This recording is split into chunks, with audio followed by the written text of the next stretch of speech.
All right, let's get started. First topic we want to talk about, and both these topics were really generated by our Red Talk a couple weeks ago, and they were both brought up. But I felt that we needed to dive into these a little bit deeper. I think it would be beneficial to hear everybody's opinion. And the first topic I want to talk about is how are you approaching the hiring process as business ramps up again? Kind of started hitting on this already. Does anybody want to jump in and comment on it or talk about how they're approaching the hiring process? Go ahead, Bill. Yes, I guess I'll start since, we're on the small scale. So really, we haven't started hiring back. We don't really have any plans in the foreseeable future. With such a small team, even in the best of times, it's let's be mean and lean as we can. And I think going forward, it's going to really be a focus on flexibility, someone who can do a little bit of everything, not just specialized jobs. Yeah, in your case, it's I know you and Francine will depend on your partners in the industry to help you get through this until you can bring people back. Mark, what are you looking at doing moving forward? Well, I'm looking forward to the day when I need to bring people back, and I think we're taking a very careful, measured approach. Doing a little bit more outside freelance work right now, but internally, I think the staffing, we're not going to have revenue to support full staffing for quite some time. I think we're just going to do a wait and see. I think the other factor a lot of us probably have is some attrition with folks leaving the industry, and I've lost 7 of 26 to other jobs, and I don't know that I'll get them back. So that's been a little area of concern for me. Is as everybody knows, the training in this industry is a little peculiar. So that's I think you just have to be careful. I'm almost taking the same approach that my clients are taking, waiting, kind of doing a wait and see what happens with events. We've had some events pop, but they're not going to come back to a point where I can bring 26 people back here anytime soon. And I think that's I'd love to be presented with the problem where I need all those folks back and have to go out and get them. So you're going to be faced with prospects of bringing in new, what I call talent, but talent nonetheless that is not experienced in our industry. Yep. Exactly. Yeah. How do you change your training manual to bring people on board, people that have little or no experience? Well, I think it's the problem is probably the same. It may be a little bit of a steeper curve right now because in my case, I have folks that are back here that are now wearing 3 or 4 hats where they were only wearing 2 maybe before, and I think the training will have to shift to be more multi. I don't like to use the word multitasking because I don't like multitasking as a rule, but to be able to make that pivot within your own job to go from an AE to a PM or a detailer to a service tech or vice versa, things like that. I think that's the tough part. 2 years ago I could hire for any position and there was a silo there for the most part that had a pretty defined role. Now we got to exist right now. All right, thanks, Mike. Debbie, you had your hand raised. Good afternoon, everybody. Yeah, I did. So something that we had done last week is all the AEs, AMs, we're putting together forecasts for shows, and we're looking and staying connected with our customers so that management can review the projection of what shows we're going to go live this fall so that they can start looking at staff and what's needed to accommodate those shows. The other thing that we have done is we have assigned one person to kind of keep a pulse on the industry, watching special events, watching the venues that are opening and what's happening, so that then in turn we can reach out to our customers to see what their thoughts are as far as keeping connected and staying with the program. So we're looking at that as well. So when you're doing your projections, is management saying, well, we're probably not going to start bringing people back for 60 days prior to a anticipated increase in business? Is there a timeline that they're going to try to commit to? Yeah, as a matter of fact, this week we already started where we brought people back. And I think what we're seeing now is a lot of the work being performed is being in estimating, design, and the pre-work before the event actually happens. And so we're really inundated right now with that, which is a good sign. And so they're thinking probably over the summer timeframe, maybe July, August is when we're going to see probably a big turn of when people are coming back, so they can get acclimated and familiar with the projects that will be happening more in the fall timeframe. Yeah. All right. Who else would like to step up and go ahead, Laura? Thank you. I'm Laura Pelker out in New York, Trade Show Solution Center. And what we did is I actually went and visited with 2 other exhibit companies on the island. And so we're going to be working together. One of Steve Griffith from Nationwide Displays has a 40,000 square foot facility. And so we're going to put all of our work through in maximizing that labor and that talent. We brought back just this week our virtual assistants, and throughout the past year we've been we had our marketing, graphic design, and our own internal marketing people working part-time. And then we had a couple of people who were more technical, more skilled, that are on call, so to speak, and they really care about the industry and really love it. So, if we got into a situation where we had to pull something to look for a client, they'd come in and work for the day or for the moment in time. So, in a couple of things that really were helpful to us is when I first started in the industry, it was during the divestiture of AT&T, and I was hired as a consultant to come in and turn a company around that had lost they were the sole exhibit house to the AT&T. It was $6 million overnight. And what I realized in doing that initial turnaround is what I realized in doing the initial turnaround is we went through all of their warehousing, all of their space, and eliminated $10,000 a month in just moving out freight that wasn't cases that weren't moving. And so they weren't generating revenue, and they weren't covering the costs. So I followed that same practice in my own business. And in 2008, we really started working virtual at that point in time, because again, I went back in, of all the people I know over 35 years, I said, why do I have to have another, 4,000 square foot facility here? I can just partner with other people. And since 2008, when the economy turned down in 9/11, I just gave it all up. I said, I'm paying, 24, 40, $50,000 a year to store stuff that costs $100. And we just loaded up, we just backed up dumpsters and just put them in recycling bins and said, have at it. If it, because it just didn't make sense. So working leaner, smarter. And then in Pennsylvania, and I don't know, my shop was in Pennsylvania.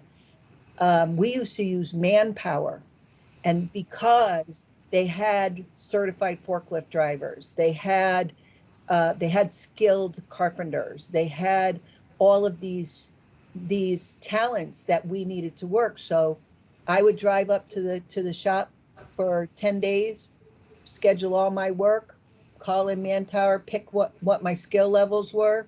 They were fabulous, do all my work, and then drive home. And so there are ways to be flexible. There are ways to partner with our colleagues who have the knowledge that we need in our industry. And so just try and think outside of the box. Yeah, I mean, I like that approach. Obviously, GES, from what we understand, are working on a contract basis with the majority of their employees. So it's going to be something that we're seeing. Um, who else would like to comment on it?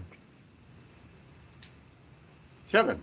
Hey, I'll just share from a classic perspective. Early on when this all kind of started, we once the initial PPP ran through, we kind of go back to Mark's comment. We kind of went to sort of a looking at things from a Swiss Army knife standpoint, and who could do multiple different things. And really coming out of it's kind of been the same as we've seen the flow of activity.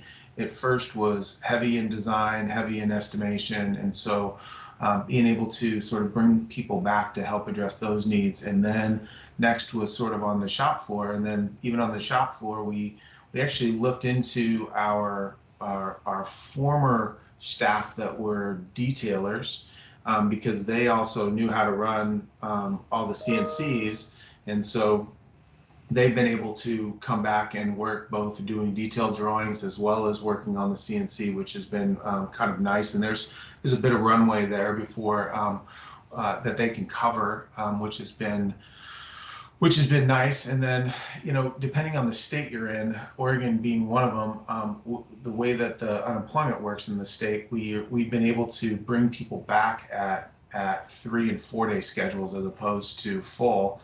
And then if they're, for example, brought back at a 3-day work schedule, the Oregon unemployment actually picks up those 2 other days and pays them unemployment, plus it automatically qualifies them for the $300 a week from the Fed.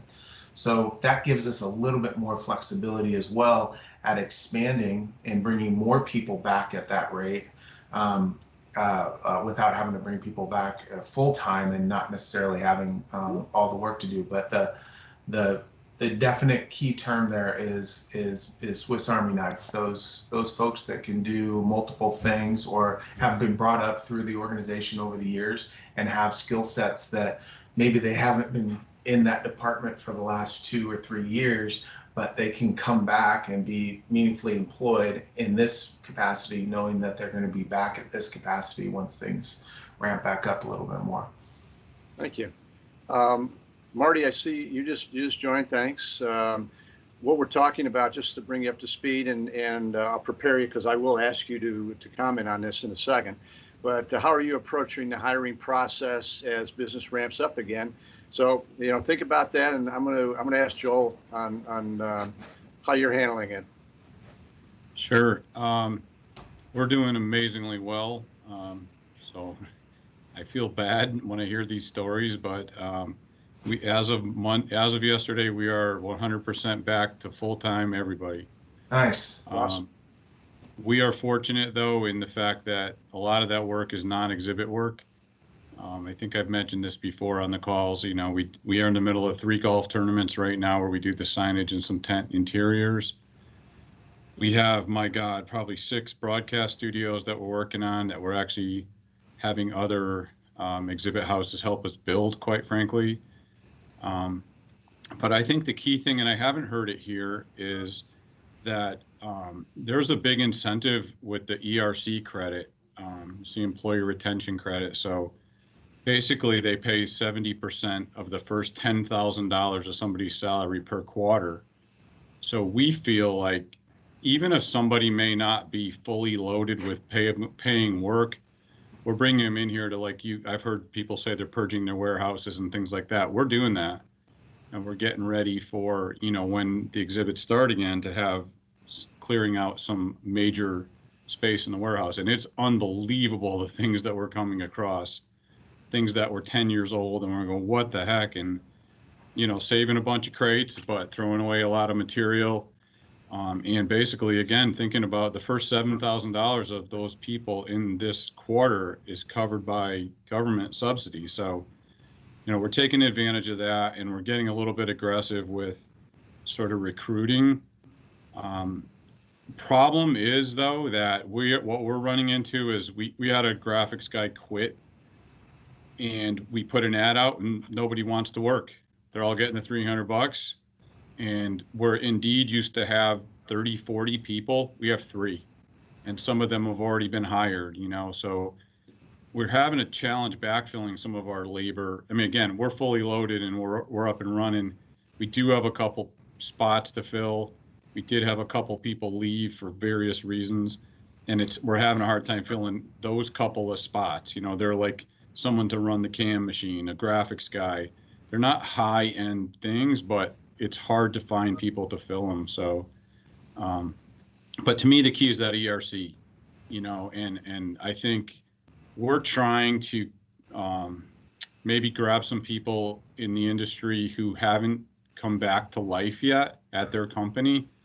And we're saying, hey, we are up and running. And if you want to kind of get a jump start and not wait that 2 or 3 months till the trade shows kick in, we're hoping we can grab some good people that way, but overall, we're seeing a buzz. We're seeing we actually got a trade show to build a 10 by 20, which never thought I'd be excited about that, but I am. And it's funny how your perspective changes. And we have a call right after this. I'm jumping on another call for another one, brand new customer out of the blue. Don't know why they're calling us, but I'm happy. So there's a lot of activity all of a sudden, and feeling pretty positive about it. Good. Well, that's excellent news. You are definitely in the minority in terms of staffing right now, and that you're fully staffed. But that's great news, and I think we're all working towards that, and we'll be there sooner than later. Yeah, I believe that. Hey, Marty, you got a chance to chew on that for a second? Yeah, for sure. Sorry I'm late, guys. Yeah, we're seeing, quite honestly, we're seeing the same number of quotes coming through that we saw pre-pandemic. So we actually we surpassed that in April. We were at about 98% of that in March. So we're seeing continued growth in the number of quotes. I will say we focused a majority of our business on local. We never really had much of a local presence pre-pandemic. So I would say, even though the quote numbers are there, the revenue of the quotes are not. But that will come with due time. We put 2 ads out on Indeed about 4 weeks ago. Again, kind of like Joel mentioned, they're not the sexiest of jobs, right? One's kind of help with marketing and a little bit of sales assistant, and the other one's graphic application for like adhesive vinyls and whatnot.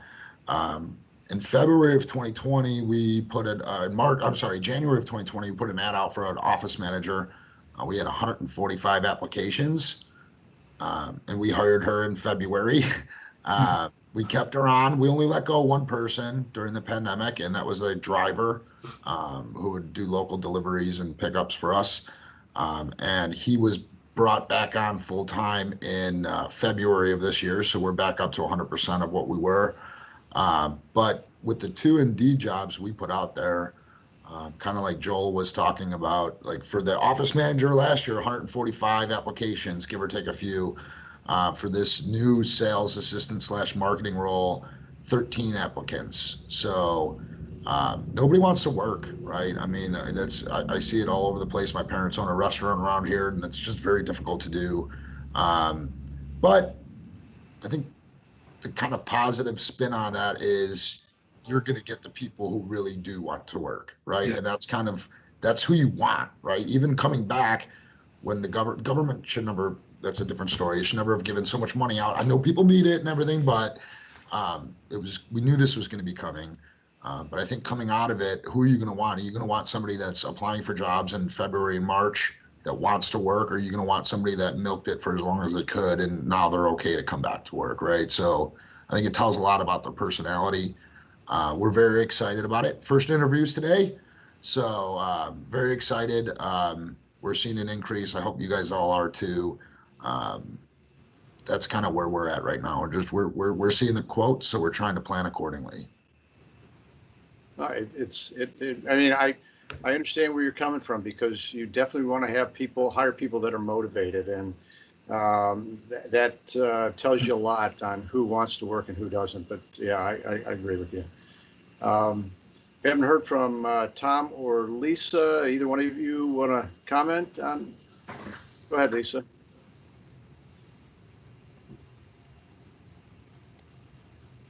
Hi. I would say we're probably doing a combination of what you mentioned, Kevin, as well as what Debbie mentioned. We're starting to bring people back more and more each week, which is wonderful. We are paying attention to schedules. I'm inundated with proposals, which is wonderful. And as I mentioned before our call, I got a new client for World of Concrete. So it'll be interesting to see what happens when shows really start happening. As far as hiring new people, I would say we've probably lost a couple of folks that we know won't be coming back, but I think we're kind of doing the whole check out the schedule, what's coming down the pike. I think we've posted for people, but not a lot of feedback from what I've heard on that as well. So again, we're kind of watching the schedule, and right now everybody who knows how to do more is doing more until we're back up and running 100%, I would say. And I think if I'm not mistaken, Lisa, this may be the first time we're seeing you in your office since we started last conversation calls. I've been here on and off. It's the first time that everything's working properly too, Tom. I brought in my own laptop today on purpose. So, Thanks. but it's good. It's great to be back in the office and answering and questions and being busy and doing what we love to do. I mean, really, it's wonderful. Cool. How about you, Tom? Well, what a lot of people don't know here on the call is I'm a pandemic baby. I started this business during the pandemic. So, yeah, you're all laughing. It's okay. So I never had a staff to start with, but I will say that in looking forward at my client base and what they're up to and what they're preparing for, and going back to the fact that while we were doing all this standing by waiting for trade shows to come back, I dove into product freight shipping, that I'm looking at the idea of bringing someone in to give me a hand, but not at a full-time basis, but at a part-time basis. The joy about that is I actually have some people within my community that there's plenty of people that are raising their hands to say, hey, I'll come in on a part-time basis, no problem.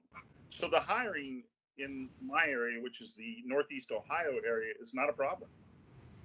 It seems to be good. Everything's fine. It just, like Marty said, it's about the people. The people that want to work are the people you want. And this is also a reflection of the exhibitors too. I spent a lot of days here calling a lot of exhibitors and talking to them. It's the same situation with them. They've had to let people go. They tried to bring people back, but those people that coming back, they're the people that want to work. The other people are just staying home on unemployment. Yeah. So my situation's a little different in that I'm not quite ready to bring somebody on full time, but I'm already looking at the idea in the fall as things start to ramp up at bringing someone in part time. Good. Cool. Hey, Tom, I'll add one thing, and this is being recorded, so it'll probably be my demise. But the one thing I will share with the group is we've got two ads out through Indeed, and decent amount of applications. One of them, they're both for the Exhibits Northwest division of the company, so Oregon and Seattle based. But both of them, and they're two very different type jobs. One is to manage their turnkey the storage in and out services, and then the other one is to sort of manage the group as a whole. There's a mark there in the sand that I can draw that hits right at about 45 years old and older, and those applicants are engaged. They want the job. They're interested in learning more about it. And I hate saying this out loud, but below that, we've had more people who've even actively applied said, would you be open to, holding off? Like, if you choose me, would you be willing to hold it off until like the end of August or early September? And I'm like, no. I mean, and so again, don't want to age discriminate or anything like that, but there's this unique line, and it's right about 45 years old and above that there seems to be a real passion for getting back and being meaningfully employed. So keep that in mind as you're looking. I know you don't want to miss out on a potential gem just because they're 28, 29 years old, because they do exist, but that's a challenge I think we're all going to be faced for the next 3 to 4 months. Yeah. All right. Let's jump to our next topic, which is how are you managing client expectations as we approach, the fall schedule, face-to-face marketing events. I think that clients may be still living in the pre-pandemic world in some cases. Others may not realize the devastation that's affected our industry. So anybody want to jump in and start this off?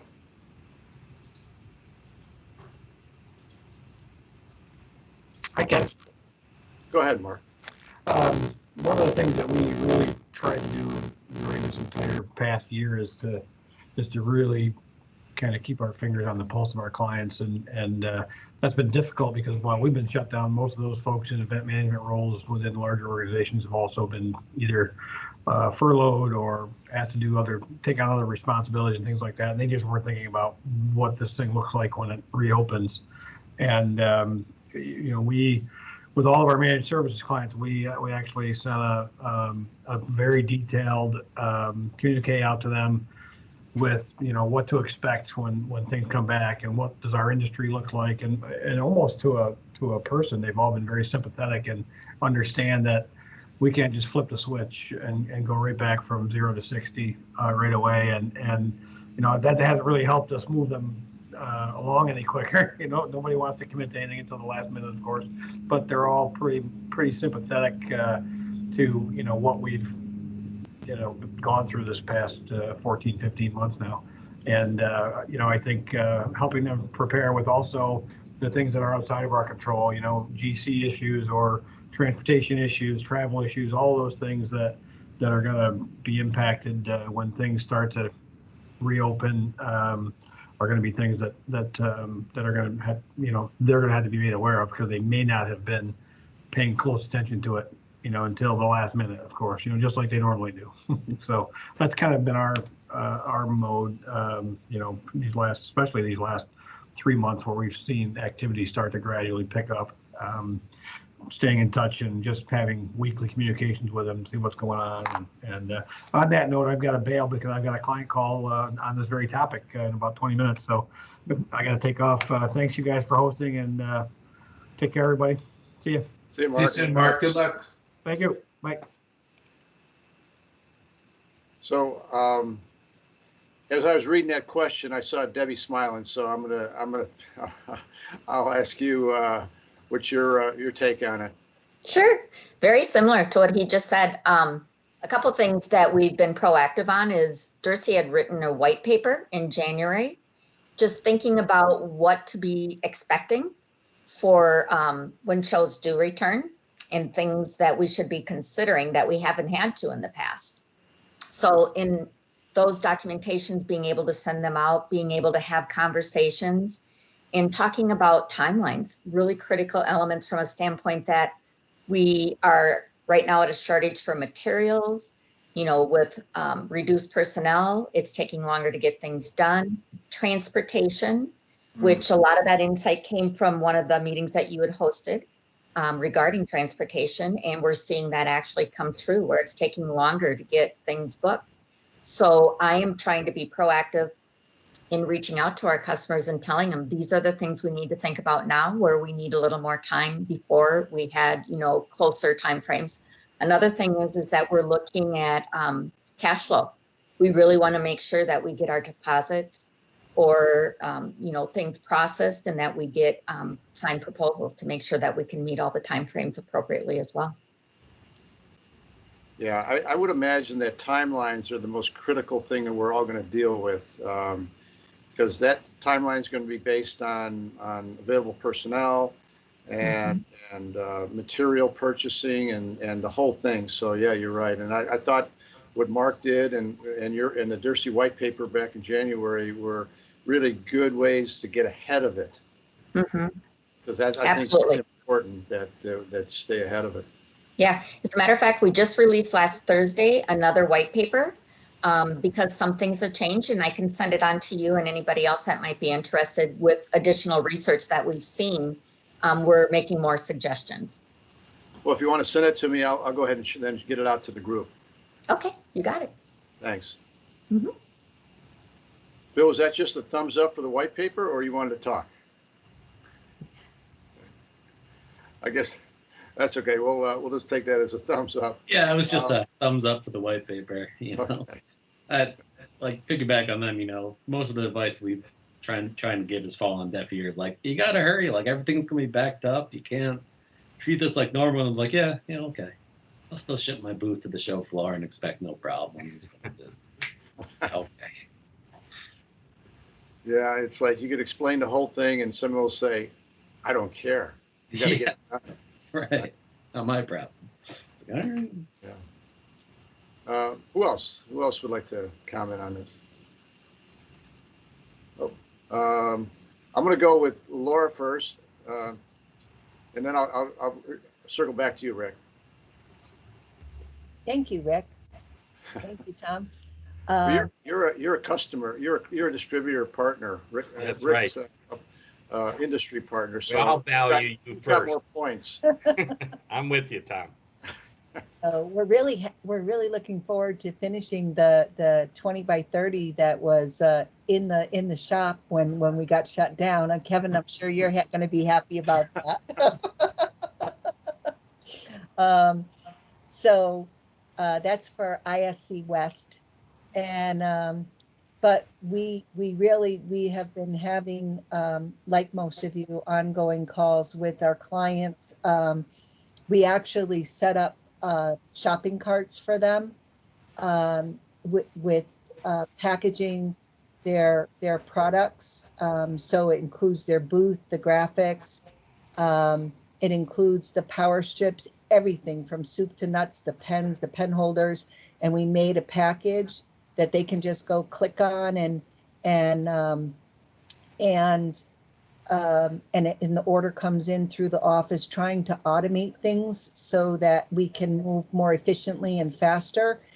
Um, Anybody that also has promotional products as a part of their scope of services, Sage, you can literally upload in their software app a complete showroom for any client, and it gives them everything. So it's just and then you can add accessory lines so that anyone in their organization, not just the marketing director, but anyone, their trade show coordinators, can go into the showroom and just click on a button and it comes out, and then have your graphic inventory, click on a button and it produces an order for the show. So it's just providing tools for the client to work more efficiently, and then to look at what are they committed to, what's on the radar, and what our clients, what we've been seeing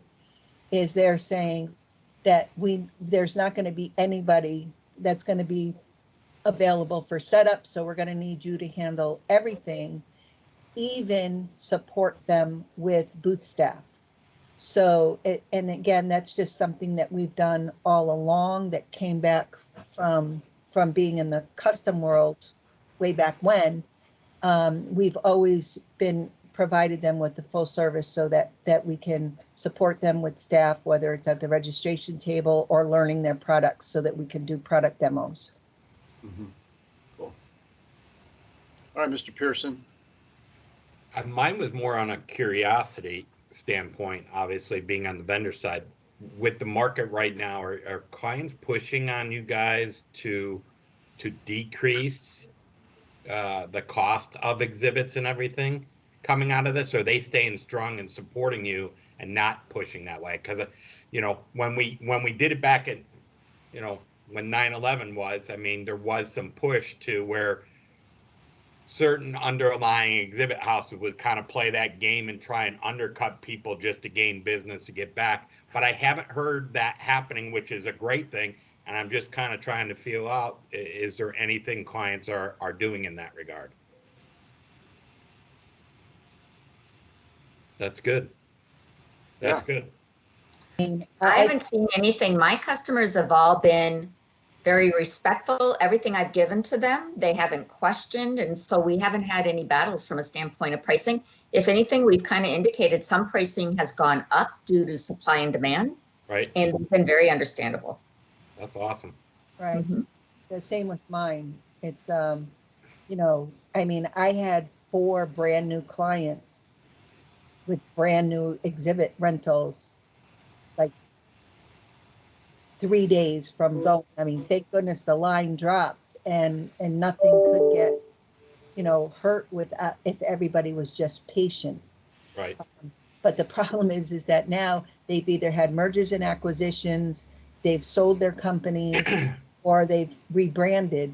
So now it's a matter of we have to go back from square one and start with them to make sure that we don't assume something and miss that in the long haul. Lisa, you indicated you're working on a lot of different, quite a few proposals or projects. What are you hearing about your clients' expectations? Have they changed from pre-pandemic to now? What are you hearing? I don't know that they've changed so much. I think they definitely, as long as it's explained to them properly, are more open to giving us longer timelines to get projects done. We are requesting that people sign contracts to kind of lock them in to hold the pricing. For example, one of my projects, we had to order some special wood. So, and obviously with the cost of wood that keeps going up and up, we had them, you know, sign the contract. This particular client pays very well, so we didn't ask them to send an official deposit, but anyone new, most definitely we won't order anything unless we have our deposits. And I did have several heart-to-hearts with clients about, you know, providing longer timelines in which to get things done because the entire industry has been affected. And, you know, people are gone, staff is gone, good help is gone. So, you know, I'm just asking them to give us more time to get things produced so that we make sure everything that they need is in the show for them or at the show when it's needed to be there. And it's been working out pretty well so far, as far as, you know, just kind of leveling with them and letting them know.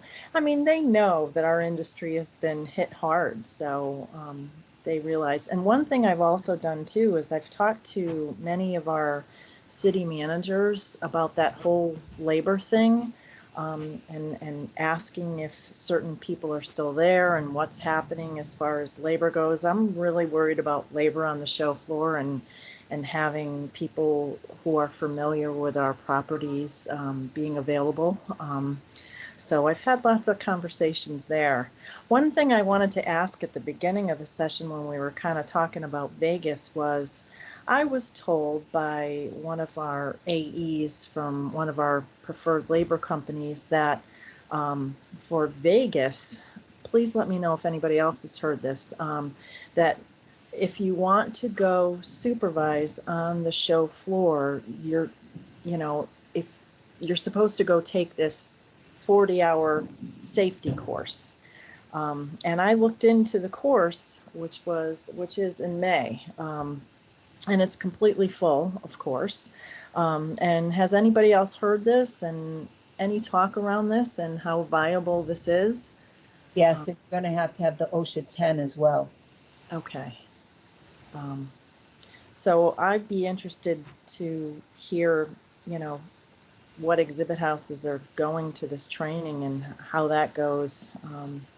because it's something that we do go out and provide, and just wondering if we have to do it or how long we might get away with it before we have to do it.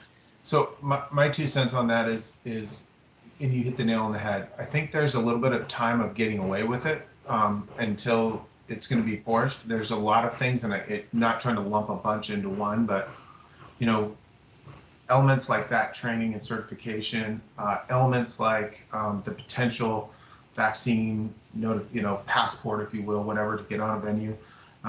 It seems like a lot of that is going to happen, but the time involved in getting that in place kind of targets potentially that busy fall period that we're all looking at.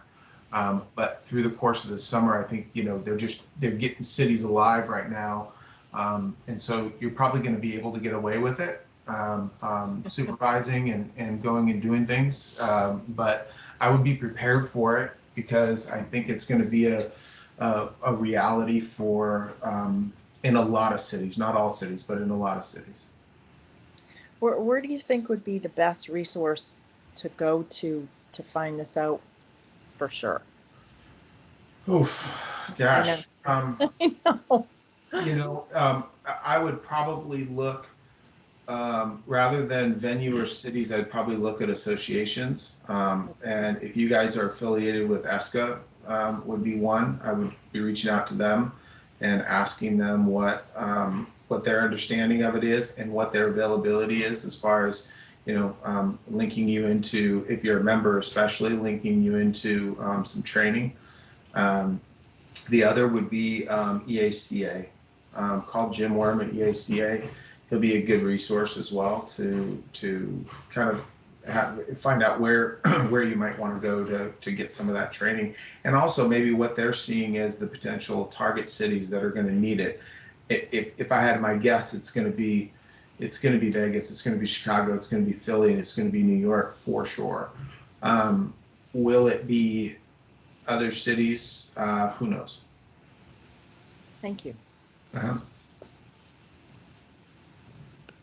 Joel, so a lot of your business is non-trade show. It's, with the broadcast. What are client expectations different from that segment of your business versus the trade show side, in terms of expectations on your ability to fulfill an order or a project? No, it's very similar. I'll give you an example. Like, we just lost a job local, literally 10 miles from here, and then we're doing them all over the country. We lost the one here because they wanted their newsroom redone by the Olympics. So July 15th, they had to be back up and running. And we didn't have the bandwidth because we already had other people signed on. So no, it's similar as far as that goes. The problem that we're finding is getting the sign-offs has been a real troublesome thing, because everybody's remote. People aren't on full schedule, so the person who has to sign off has to wait for someone else to present it to them. There's not one master meeting where everybody's approving and going, cool, let's run with this. So there's some people there, they become the messenger, they go to the guy, then they have to go to the bean counter or the CEO to sign off. So it just is miserable, and we lose time, and we can't get the time back. So it's killing our production. And then, so I don't know who said it earlier, but, I think Laura, you need a deposit in your hand before you order the specialty furniture, or you order the lighting from China, or you order the acrylic. And, we went to the point where we just recently said, let's buy some stock items, and we know we're going to sell them in the next year, but we can't be held to not having availability. So we picked 2 or 3 main items and bought, skids of them. So it's similar to trade shows. But our biggest problem is just losing time waiting for sign-offs and waiting for deposits. If you have a traditional customer, so here's the thing that happens with exhibits. You have that customer year over year over year. You have a relationship. You know how they pay. I get a news studio in Atlanta. I don't know how they pay. there's some big corporation and they say, well, our policy says that we don't give a deposit and we pay you in 90 days. Well, that's great, but your studio's pretty big and I'm not a bank. So, we have to decide now, do we take the chance? Do we move forward? Do we wait and lose a month or something like that? So it's been a real pain in the neck, to be honest with you. And we have people here, like I said, the saws are running and we're just losing time. Every day I see the guys walk out at a normal time when we have so much to do, drives me crazy. And it's not that our guys don't want to work, it's that we haven't been able to get through the process of getting the approval. So that's our big lament right now. I'll add to that from a supplier side. I kind of actually dumb that I had this hope, but I had a hope that we're actually getting orders much earlier, which is great, and people seem to be answering that call, with one exception, and it's the same damn exception that we all had pre-pandemic. We have, it's a great example, probably, I don't know, at least 10 decent sized inlines right now that are just for their 2 multiple orders. And getting graphic files out of people has been an absolute bear. And people are like waiting until the very last minute. And we're trying to explain, we not only do we need the order early, and our distributor partners are saying, hey, our industry's coming back to life, so give us as much time as possible. But even our graphic vendors are kind of the same way. They're like, hey, we need a couple extra days than we normally would have doing this. And man, it's literally like a week before, and they're like, we're ready. Here's the art files. It's like, oh man, we're gonna have to push this out for probably 3 days in order to get this done. And the distributor partner understands it, which is great. But the end clients are like, well, no, I used to be able to just send you my files like a week before you were gonna ship. What's going on? It's horrible. Yeah. Tom, what are you seeing from your clients? Pretty much the same thing. It's just trying to make sure they understand that I need the lead time to be able to get certain things done, and preface that as far in advance to them as possible. They don't understand time. That's the funny thing. For some reason, they understand time when they're going to dinner or something else, but they don't understand time when they go to the trade shows. So it's the same thing, right? I just have to make sure that they understand lead time and how much time that's needed to get certain elements of certain parts of the projects done. So again, it's hand holding basically. It's just hand, and it's a daily process of hand holding. Yeah, no, it is, and I think it's a product of a lot of new people on the client side. There's like Joel, you were saying, and Lisa, I think you said it, that there's fewer people on the client side. Their support staffs are been hit hard, and so we're all struggling together and trying to understand how we all need to operate. And fortunately, I don't know if it's going to get any better, but we'll take the busyness and the frustration versus the crickets anytime. Well, the addition to that is that with their smaller staff, they don't respond very well. So it's that shorter lead time problem. Yeah. They don't have the staff to be able to respond faster, so it's going to come slower from them. They don't have the people to deal with it all. Right. Laura, you had some? I just had this is going to be a very interesting experience in the next 3 days for me. We did become virtual event certified, and we are producing a full conference. So this morning, I sent out 21 booth designs to exhibitors and told them they have a week to send me the completed design. And instead of inches, all the measurements are in pixels. So I did make sure to put my telephone number on the bottom, and I did make sure that our graphic designers are on board. But this is going to be a very interesting an interesting journey. Good luck. Yeah. So it's been pretty good so far, but it's and thank God I did go to the training, because I would totally be stressed beyond belief, because if we thought that people didn't know about the trade show industry in live, they know absolutely nothing digitally. I mean, beyond nothing digitally. So it's an interesting path. Well, good luck with that. It's new business, so it's a positive, and I'm sure next 3 days will be fun, and you'll get through it somehow.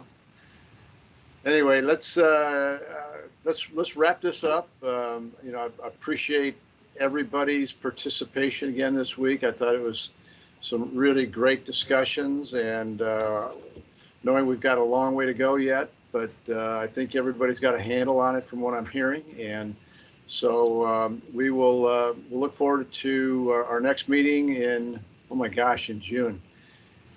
That's Nuts. it just,